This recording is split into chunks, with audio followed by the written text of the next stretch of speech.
Americans don't work harder in 2026. They work smarter with AI. Today I'm comparing many free AI tools Americans actually use, and one of them beats paid software. If you work, study, or run a business in the US, this video will save you hours every week. Tool number 1 is Notion AI, used in US startups, offices, and universities.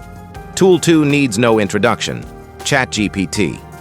Americans don't make slides manually anymore. This is huge in US corporate meetings. Built by Google, heavily used in the US. So, which one wins? For most Americans, the best all-rounder is Notion AI because it replaces multiple tools.